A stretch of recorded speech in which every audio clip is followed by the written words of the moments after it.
Hello everyone.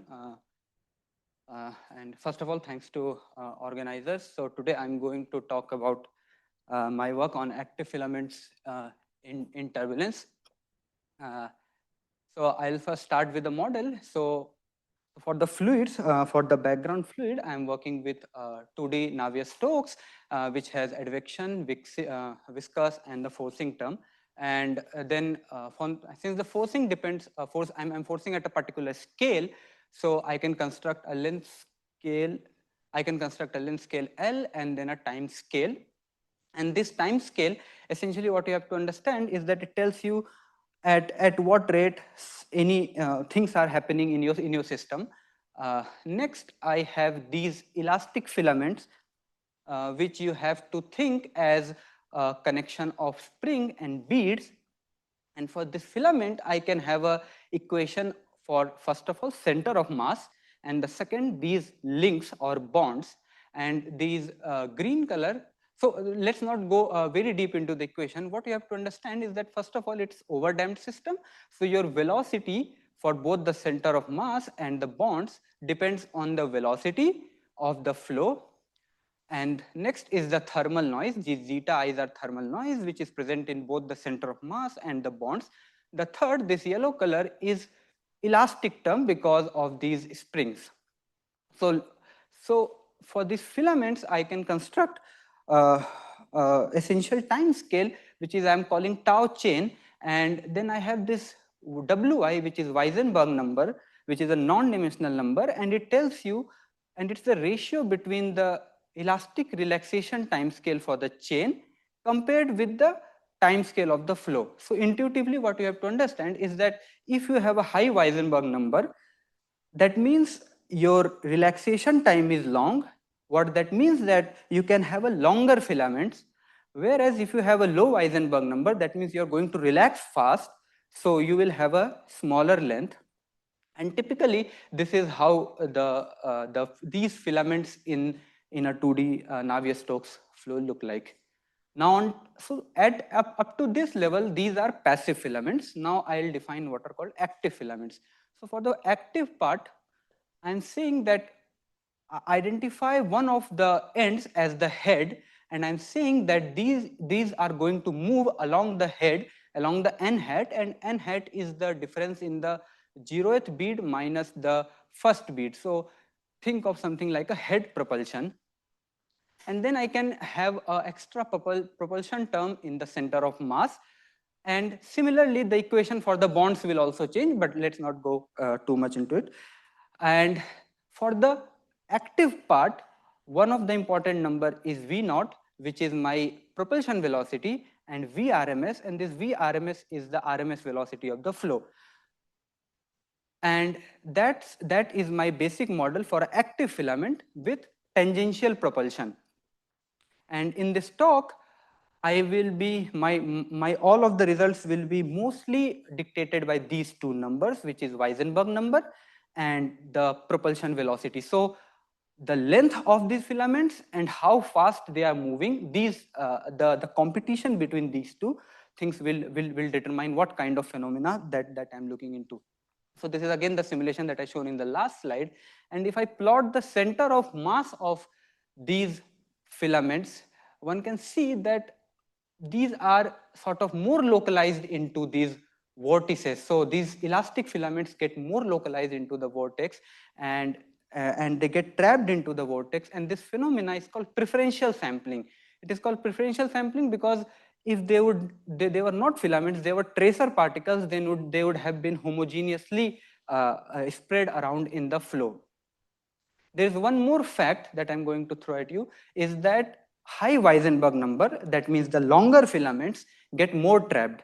One can think that if you have a smaller filament, those are like tracer particles, and tracer particles don't get trapped. And this is for my active filaments with tangential propulsion. And you see in this case also, the center of mass are indeed getting trapped into the vortex. But the trapping, the structure is now different. You see these emerging structures, like these are stable rotating spirals that are coming up, and it is purely because your vortex is trying to trap, whereas your head is trying to move away from it. Now, to quantify this preferential sampling, we use what is called Okubo-wise parameter, which is the difference between the omega square, omega is vorticity, and Sij inner product. Sij is symmetrized gradient of velocity. So here you see, if the lambda is positive, that means you are vortex dominated. If lambda is negative, that means you are in a straining region. These are called straining region, these where your filaments are getting sort of elongated. Now, this is a probability distribution of the Okubo-wise parameter. So this first dotted line is the Eulerian one. Eulerian means that I'm taking the flow and I'm calculating the omega square minus Sij for the flow. And these are for the filaments, and you see that there is a sort of the tail is the probability at the tails is now increases. So these, if I sample the Okubo-wise parameter along the center of mass of these filaments, there is an enhanced residence of filaments in the vertical region. Next, what I looked at is the mean square displacement. So one important thing is that first of all, they all are super diffusive, but as you increase the alpha is my activity parameter, it's V naught by Vrms, you see the exponent sort of increases, but it's not always increases. You see this is getting saturated at some point.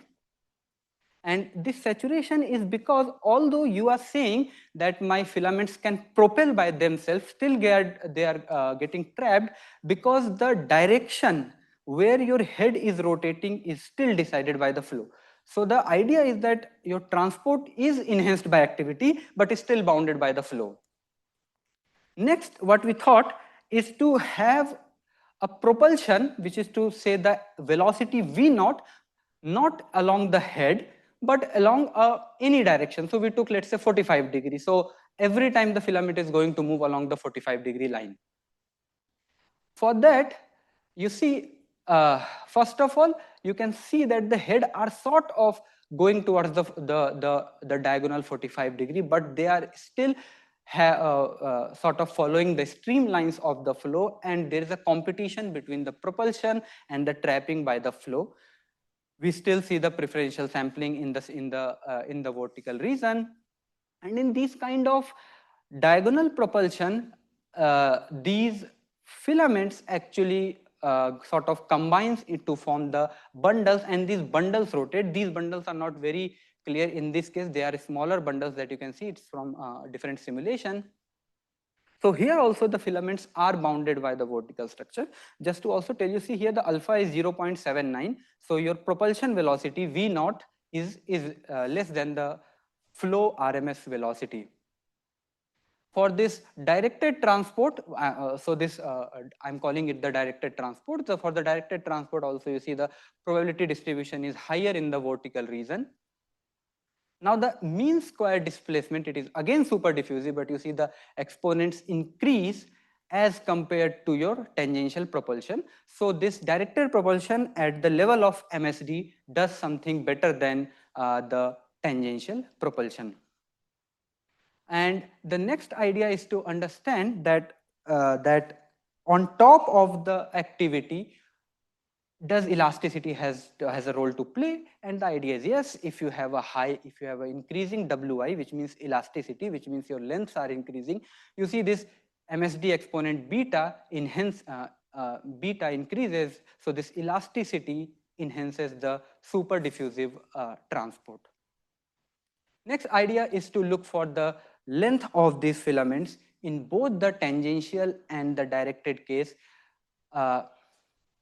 The important thing to notice for a non-zero alpha is that the distribution sort of looks similar, and the reason is that the broad structure of the distribution actually is dependent on the kind of flow you are working with. And for all these simulations, I have the same flow, all the flow parameters are same, so the distributions almost look similar. But there is an important trend which you notice is that the mean is sort of shifting towards the right. So your effective length of the filament in both these cases increases.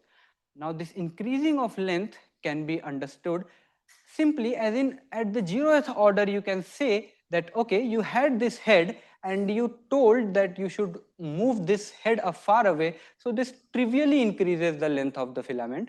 But that's not all.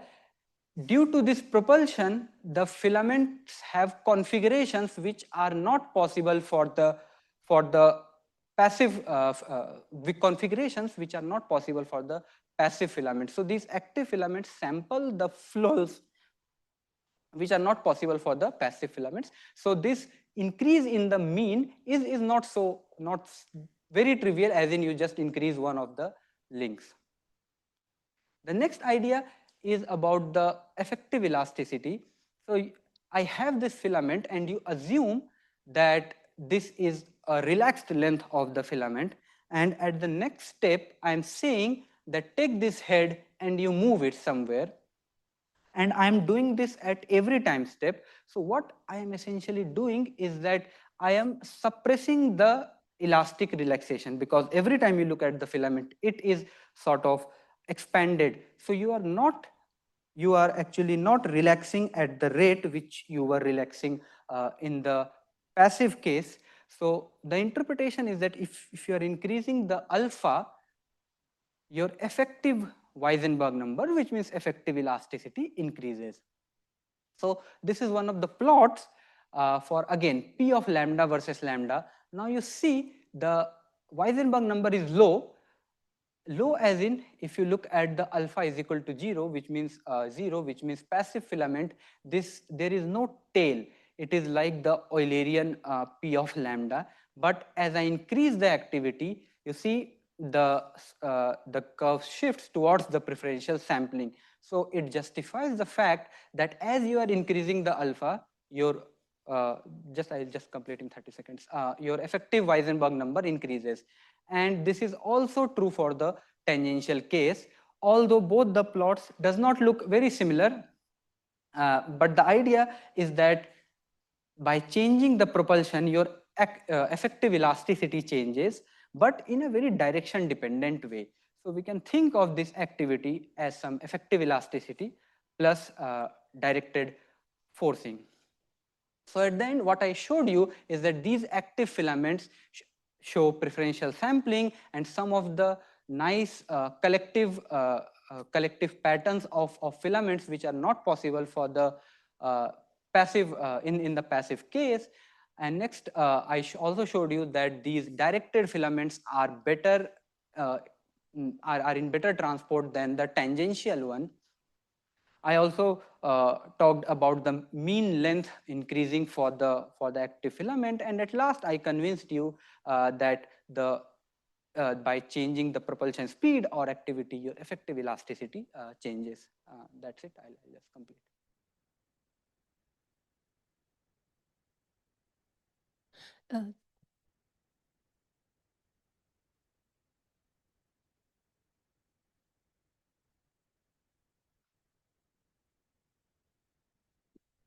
Yeah, so wasn't clear to me, like the fluid, when you wrote the equations, it looked like the fluid was unaffected by the polymer. Is that right? Yes, like, yes, the fluid is unaffected by the polymer. But then when you look at this 40 minus the strain square, yes, that you're calculating for the fluid, right? Why would it change at all? I mean no, yeah, I'll just tell you.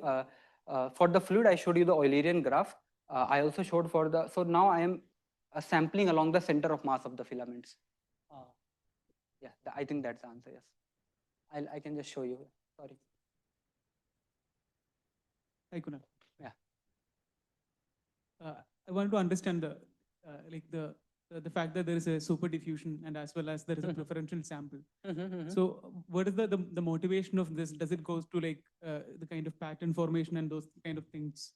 Like what are the kind of applications of these in the living systems? Yeah.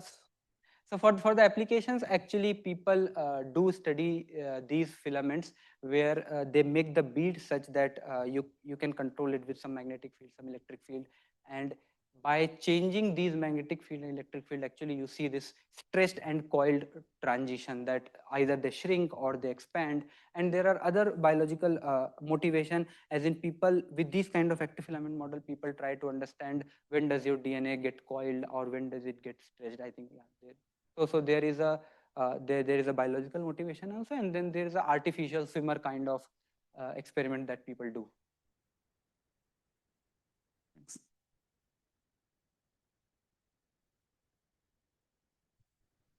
Yeah, I have two questions. So one, the directed case, is that 45-degree angle with respect to the head or like a universal? Universal.